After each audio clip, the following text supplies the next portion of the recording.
दोस्तों, नए भोजपुरी गाने आजकल रिलीज के साथ ही इंटरनेट पर ट्रेंड करने लग जाते हैं। कुछ घंटों पहले आउट हुए बैककोट देवरा होली में मले साबुन बैककोट गाने को भी लोग कमाल का रिस्पांस दे रहे हैं।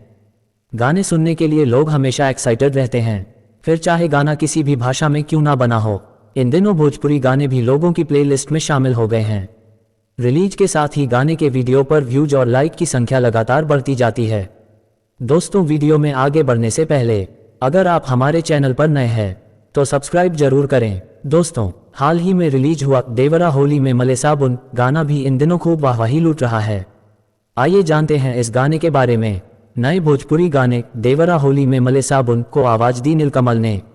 वहीं वीडियो में उनके साथ नीलम गिरी नजर आ रही है। गाने के लिरिक्स लोगों को बहुत पसंद आ रहे हैं, जिन्हें लिखा है आशुतोष तिवारी ने।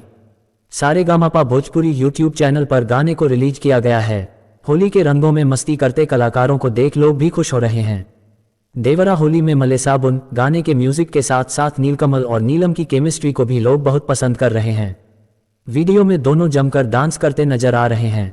गाने की लोकेशन में देसी टच देखने के लिए मिल रहा है। साथ ही कलाकार की कॉस्ट्यूम भी बहुत शानदार दिख रही है।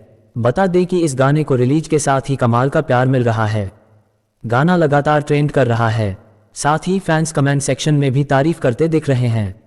एक शख्स ने कमेंट सेक्शन में लिखा, यूपी बिहार झारखंड राज्य में आवाज के बादशाह नीलकमल सिंह। ज्यादातर लोग गाने को पसंद करते दिख रहे हैं।